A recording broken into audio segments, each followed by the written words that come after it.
台东府部落食阿伯落来台仔粽尾中毒，案是造成3个人死亡，其中即摆还有2个人是住伫家护病房。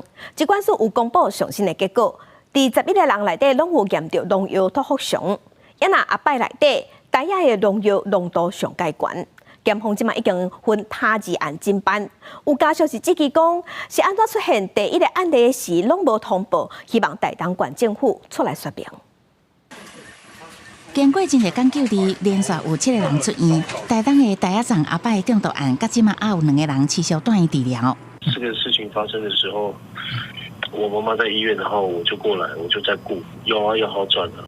住院病患家属就伫身边陪伴，表示妈妈的病况已经有较好啊。不过专案造成3个人死亡，真侪人送医。即马官方搁再公布上新的调查进度。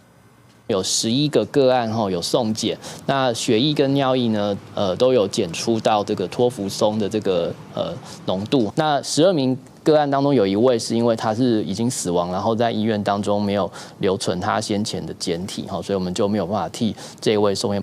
其中一个死者无留检体，无法度送验以外，村内拢有检验，准讲浓度多少无共，不过胃血也是少，拢有验出托福松。家己食村的检体验出来的浓又是同款的，甚至经过了解，所有死者解剖了后，拢阳性反应，等于是12个人体内拢发现托福松。